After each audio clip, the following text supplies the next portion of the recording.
Hi, it's Kim and I'm back here with Emily today and I'm so excited. She's going to create a few more new looks for me again. But first of all, I just want to hear all about her story and how she became so passionate in natural beauty.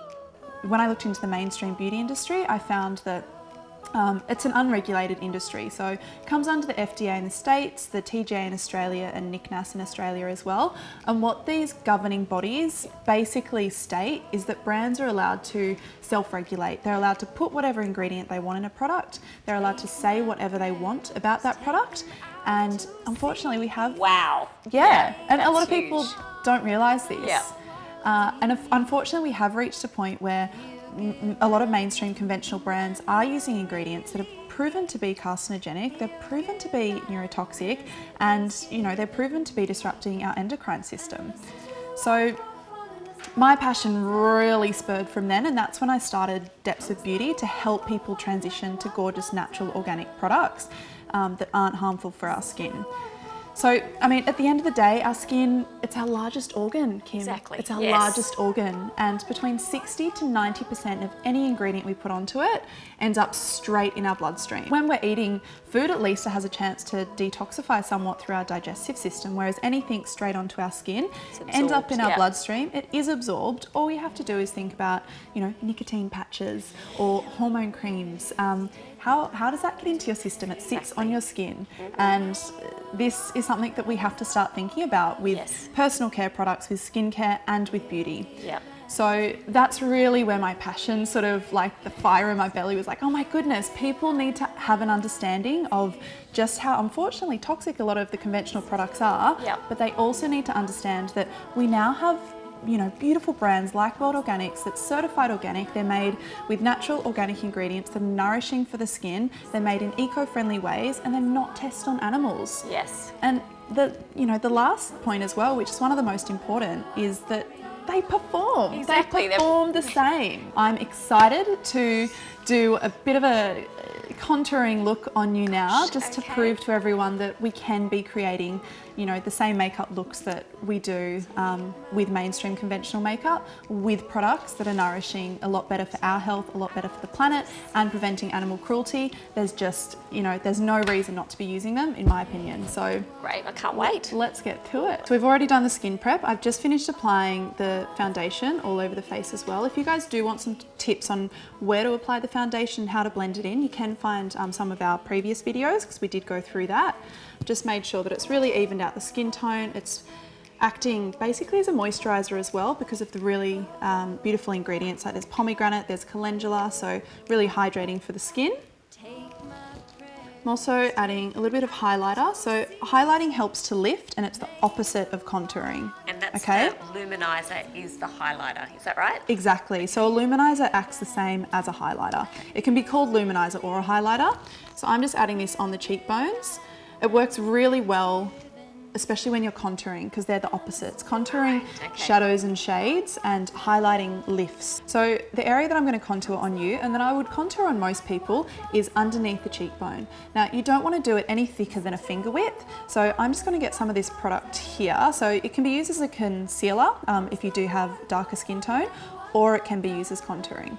Make sure when you use this for contouring that you're not actually getting too much of the product because it really is really well pigmented. Okay. So I'm just getting a little bit on the tip of my finger. I'm testing it on the back of my hand to make sure I don't have too much on, okay? It's quite dark, isn't it? It is quite dark, but when you think about a shadow on your face, that's also quite dark. Okay, just look forward for me. Yep. So just finger width underneath the cheekbone. And I'm gonna leave that there because we're gonna show everyone. And I'm just gonna come do the other side as well.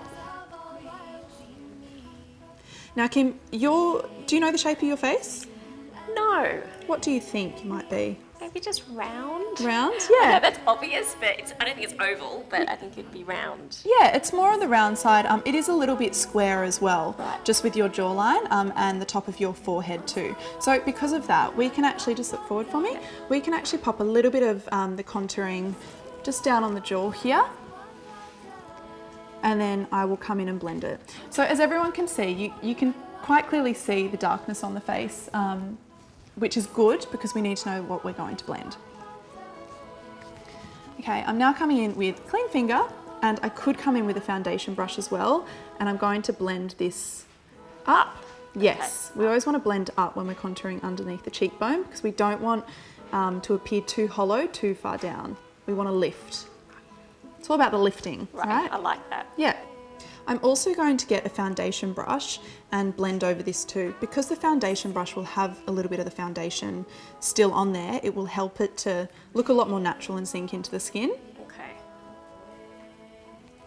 As you can see, it is really quite soft, but it's just created that really nice shadow, and it works really well once you've got the highlighting on top, which we've already done there too. So I'm coming in with eyeshadow now, and I'm actually going to contour the socket line of your eye just to help really open up the eyes. So depending on the shape of your eyes, whether you have almond shaped eyes, whether your eyes tilt up or they tilt down, any way you put a darker product is going to, just look forward for me, wherever you put a darker product, it's going to extend.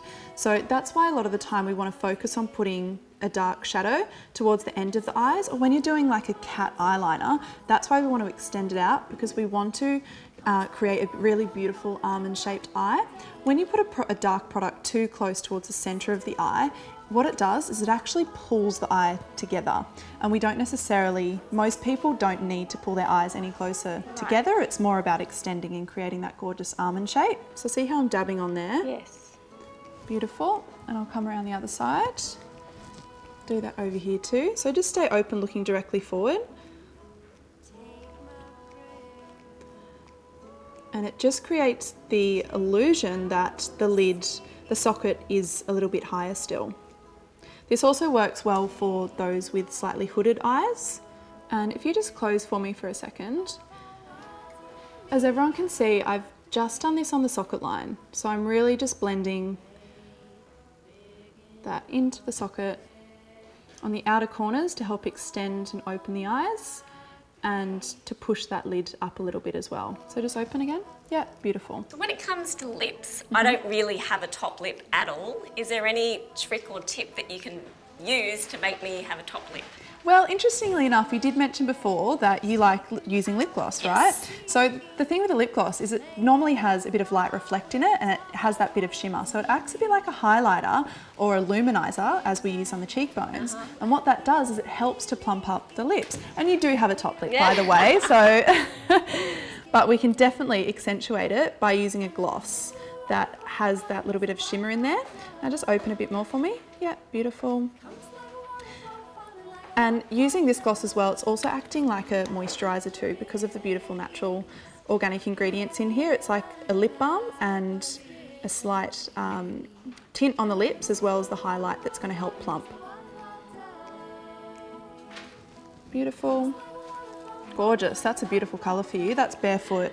Really suits you. We have done a really natural, quick makeup look. I really wanted to just accentuate the cheekbones, show how well highlighting can work with the contouring. And we've done a beautiful gloss on the lips. Last step, mascara. So just look down for me. A good tip to really thicken the lashes as well is to put a coat on the top and the bottom, and then really zigzag it through. Okay, so that's a finished look. Contouring, it's not as hard as you think. It's okay, we can all do it. Just start with a smaller amount of product, and I recommend that everyone starts with the contouring underneath the cheekbones before they try anything else out. So we're going to give you a few tips for you guys to learn how to do this yourself. So just click the link below. And don't forget, I'm going to give you all an amazing deal to try all of these products, and thanks for watching. Back to greet you.